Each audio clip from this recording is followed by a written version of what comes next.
مشکل اوقات میں ہم زیادہ تر اس بات پہ سوچ رہے ہوتے ہیں کہ ہمیں اس مشکل ٹائم پہ کون سی دعا پڑھنی چاہیے جس کا ہمیں جلد جواب مل جائے، یعنی وہ جلد قبول ہو جائے، یا پھر ایسی کون سی دعائیں ہیں جو ہمیں مشکل ٹائم میں پڑھنی چاہیے اور جو اللہ تعالیٰ کی بارگاہ میں فوراً قبول ہو جائیں۔ تو خیال کیا جاتا ہے کہ سب سے بہترین دعا وہ دعا ہے جو دل سے یا مخلص دعا ہو، یعنی سچے دل سے کی جائے۔ اسی طرح اگر ہم پرہیزگاروں یا متقیوں کی دعاؤں کے بارے میں بات کریں کہ وہ مشکل اوقات میں کون سی دعا پڑھتے تھے، تو بے شک انبیاء کرام ہی سب سے زیادہ متقی اور پرہیزگار ہیں، اور ان کی دعائیں جو انہوں نے مشکل اوقات میں کی اور جو فوراً قبول ہوئی ہیں وہی ہی بہترین دعائیں ہیں جو ہمیں بھی مشکل اوقات میں پڑھنی چاہیے۔ آج بھی ہم ایک پروفٹ کی دعا کے بارے میں بات کریں گے، اور اس دعا کے پیچھے جو ایک سبق آمیز کہانی ہے یا جو بیک گراؤنڈ ہے اس دعا کے بارے میں ہم اس پہ بھی بات کریں گے۔ سعد ابن ابی وقاص رضی اللہ عنہ نے بتایا کہ ہم عمر بن خطاب کے عہد میں تھے اور وہ اس وقت خلیفہ تھے۔ سعد ابن ابی وقاص رضی اللہ عنہ فرماتے ہیں کہ وہ مسجد میں گئے اور انہوں نے وہاں عثمان ابن عفان رضی اللہ عنہ کو دیکھا۔ سعد رضی اللہ عنہ کہتے ہیں کہ عثمان ابن عفان کے پاس گیا اور انہوں نے مجھے دیکھا، اور جب وہ مجھے دیکھ رہے تھے تو میں نے انہیں سلام کہا، لیکن انہوں نے میرے سلام کا جواب نہیں دیا، حالانکہ میں ان کے سامنے بیٹھا تھا اور وہ مجھے دیکھ بھی رہے تھے۔ سعد ابن ابی وقاص نے کہا کہ یہ معاملہ ان کے لیے بہت عجیب تھا۔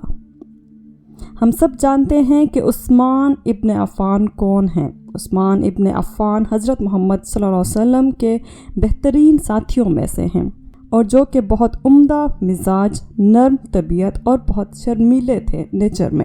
اسی طرح سعد ابن ابی وقاص حضور صلی اللہ علیہ وسلم کے میٹرنل انکل تھے جو کہ بہت معزز ہیں،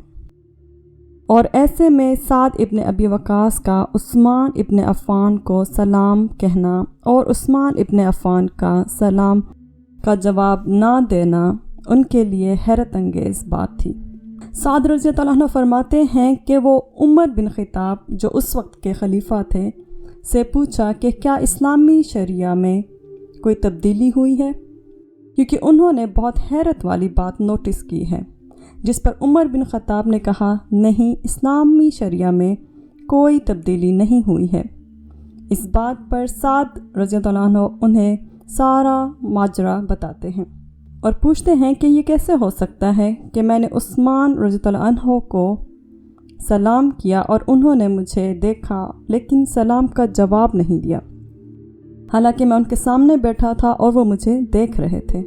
اس پر عمر بن خطاب نے کہا کہ یہ واقعی بہت عجیب بات ہے، اور انہوں نے عثمان ابن عفان کو بلایا اور ان سے پوچھا کہ انہوں نے سعد رضی اللہ عنہ کو جب مسجد میں دیکھا اور انہوں نے جب ان کو سلام کیا تو انہوں نے ان کے سلام کا جواب کیوں نہیں دیا۔ عثمان ابن عفان نے اس بات کا جواب دیتے ہوئے کہا کہ آپ کس بارے میں بات کر رہے ہیں؟ سعد رضی اللہ عنہ نے عثمان ابن عفان کو سارا واقعہ بتایا کہ وہ مسجد میں آئے اور انہیں سلام کیا، لیکن انہوں نے ان کے سلام کا جواب نہیں دیا۔ اس پر عثمان ابن عفان رضی اللہ عنہ نے کہا کہ نہیں، ایسا کچھ نہیں ہوا، اور سعد رضی اللہ عنہ ان سے مسجد میں نہیں ملے، اور سعد رضی اللہ عنہ نے انہیں سلام نہیں کیا، اور یہ بھی کہا کہ وہ آج کے دن سعد رضی اللہ عنہ سے نہیں ملے اور نہ انہیں دیکھا۔ سعد فرماتے ہیں کہ ہم دونوں نے عمر بن خطاب کے سامنے حلف اٹھایا کہ ہم جو کہہ رہے ہیں وہ بات درست ہے، اور عمر بن خطاب بہت ہی انصاف کرنے والوں میں سے ہیں، جبکہ سعد رضی اللہ عنہ اور عثمان رضی اللہ عنہ حضور صلی اللہ علیہ وسلم کے بہترین ساتھیوں میں سے ہیں۔ سعد رضی اللہ عنہ کہتے ہیں کہ اس سچویشن میں نے عثمان رضی اللہ عنہ کو اس وقت کا پورا منظر یاد دلانے کی کوشش کی کہ وہ کہاں بیٹھے تھے اور وہ ان کے پاس کیسے گئے اور میں نے کب ان سے بات کی۔ سعد کہتے ہیں کہ جیسے ہی میں نے انہیں وہ ٹائم یاد دلایا، عثمان ابن عفان اچانک بولے کہ استغفر اللہ استغفر اللہ استغفر اللہ و اتوب الیہ، جس کا مطلب ہے کہ میں معافی مانگتا ہوں اللہ سے और मैं तौबा करता हूँ उसी के हुजूर। उस्मान रज़ी अल्लाह अन्हु ने सौद रज़ी अल्लाह अन्हु से माफ़ी मांगी और उन्हें बताया कि वो उस वक्त एक दुआ के बारे में सोच रहे थे जिसके बारे में प्रॉफिट मोहम्मद सल्लल्लाहु अलैहि वसल्लम ने फरमाया कि ये ऐसी दुआ है कि जब भी कोई मोमिन उसे पढ़कर दुआ करेगा तो अल्लाह ताला उसकी दुआ कबूल फरमाएंगे। उस्मान रज़ी अल्लाह अन्हु फरमाते हैं कि जब मैं इस दुआ के बारे में सोच रहा था तो वो दुआ मुझ पर, मेरे दिलो दिमाग, मेरी आँखों और मेरे ख़यालात पर हावी आ गई थी और मुझे अपने इर्द गिर्द का ध्यान नहीं रहा। उस्मान रज़ी अल्लाह अन्हु की इस बात पर साद रज़ी अल्लाह अन्हु फरमाते हैं कि अब उन्हें याद आया कि उस्मान रज़ी अल्लाह अन्हु किस कैफियत में थे तब और वो उस दुआ में कितने महव थे। साद रज़ी अल्लाह अन्हु ने कहा कि वो जानते हैं कि ये कौन सी दुआ है जिसके बारे में आप बात कर रहे हैं। साद रज़ी अल्लाह अन्हु फरमाते हैं कि उन्हें ये दुआ हजूर सल्लल्लाहु अलैहि वसल्लम ने बताई है कि ये हज़रत यूनुस अलैहिस्सलाम की दुआ है जो उन्होंने वेल मछली के पेट में की थी। और ये दुआ है ला इलाहा इल्ला अंता सुबहानका इन्नी कुन्तु मिनज़ ज़ालिमीन, जिसका मतलब है तेरे सिवा कोई माबूद बरहक नहीं, तू पाक है, मैं ही जालिम खताकार हूँ। इस दुआ के बारे में एक ऑथेंटिक हदीस है जो कि इस हदीस का बेस्ट हिस्सा है कि प्रॉफिट मोहम्मद सल्लल्लाहु अलैहि वसल्लम ने फरमाया कि कोई मुसलमान शख्स इसे पढ़कर दुआ करेगा तो अल्लाह ताला उसकी दुआ कबूल फरमाएंगे। यहाँ पे हमारे दिमाग में या ख्याल में आ सकता है कि ये तो हज़रत यूनुस ने दुआ की और वो नबी हैं, इसीलिए ये जो दुआ उन्होंने की कबूल हुई। लेकिन हजूर सल्लल्लाहु अलैहि वसल्लम ने हमें बताया कि कोई भी मोमिन जो अल्लाह पे यकीन रखता है और सच्चे दिल से ये दुआ करेगा तो उसकी दुआ का उसे ज़रूर जवाब मिलेगा। इसलिए हमने ये नहीं सोचना कि हम इस काबिल हैं या नहीं, कि अगर हम भी ये दुआ करें तो हमारी दुआ कबूल होगी कि या नहीं होगी। अल्लाह ताला फरमाते हैं कि जिस तरह हमने यूनुस को बचाया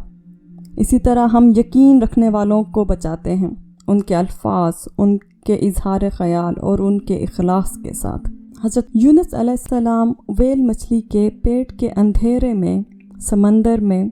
अल्लाह ताला को पुकारते हैं, उसकी अज़मत को तस्लीम करते हैं और ये दुआ करते हैं। हज़रत यूनुस अलैहिस्सलाम ने अल्लाह ताला से ये नहीं कहा कि मुझे बचा लें। यूनुस अलैहिस्सलाम ने अल्लाह ताला से ये नहीं कहा कि मुझे वेल मछली के पेट से निकाल लें। यूनुस अलैहिस्सलाम ने अल्लाह ताला से ये नहीं कहा कि मुझे इस दुनिया में बचा लें। उन्होंने अल्लाह ताला से मग़फ़िरत तलब की। और यही बात हमें रसूल अल्लाह सल्लल्लाहु अलैहि वसल्लम बताते हैं कि जो कोई भी इस्तग़फ़ार पर कायम रहता है और अल्लाह ताला से माफ़ी का तलबगार रहता है तो अल्लाह ताला ना सिर्फ उसे माफ़ करते हैं बल्कि उसके तमाम मामलात भी संभाल लेते हैं। यूनुस अलैहिस्सलाम की दुआ में जो अल्फाज हैं उनका मतलब ये है कि ए अल्लाह आप कामिल हैं और मैं नामुकम्मल हूँ, आप हमेशा मेरे साथ सखी हैं और मैं आपके साथ अपनी ज़िम्मेदारियों में मुस्तकिल कमी करता हूँ। रसूलुल्लाह सल्लल्लाहु अलैहि वसल्लम ने यह भी फरमाया कि अपनी ज़बान को इस दुआ के साथ ही रखें, यानी ये कलमात हमारी ज़बान पे हर वक्त रहने चाहिए, या हम अपनी ज़बान को इस दुआ के साथ पूरा दिन नम रखें ताकि अल्लाह ताला हमसे राज़ी रहें। और यही वो दुआ है जो हमें तकलीफ़ और परेशानी से बचा सकती है। हज़रत यूनुस अलैहिस्सलाम ने जो अल्लाह ताला से दुआ की उसके बदले अल्लाह ताला ने ना सिर्फ उन्हें माफ़ किया बल्कि अल्लाह ताला ने उनके दर्जात बुलंद किए, अल्लाह ताला ने उन्हें बचाया, अल्लाह ताला ने उन्हें उनकी ही कौम में वापस लेकर आए और अब वो ऐसी कौम थी जो आपका हर हुक्म मानती थी। इसीलिए जब भी दुआ करें तो ये फ़िक्र करें कि हमने वाकई दुआ आजिज़ी और सच्चे दिल से की और अल्लाह ताला पर पूरा यकीन करके की है। कहीं हमारे दिल में कोई शक तो नहीं आया कि पता नहीं ये दुआ कबूल होगी या नहीं, या ये दुआ कैसे कबूल होगी। हमने दुआ करनी है और वैसी दुआ करनी है जैसी अल्लाह ताला को पसंद है। हमने अल्लाह ताला की हिकमत,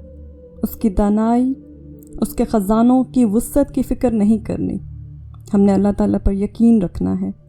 क्योंकि वो हमारी दुआ का उससे बेहतरीन जवाब देता है जितना हम उससे मांग रहे होते हैं। हम अपने हिस्से का काम करें यानी दुआ, और उसके बदले आपको वो सब मिलेगा جس کا آپ نے سوچا بھی نہیں ہوگا۔ اسی لیے جتنا ہو سکے اس دعا کا زیادہ سے زیادہ ذکر کریں تاکہ ہمیں بھی وہ اجر ملے جس کا اللہ تعالیٰ نے ہم سے وعدہ کیا ہے۔ بے شک وہ اپنے وعدے کے خلاف نہیں کرتا۔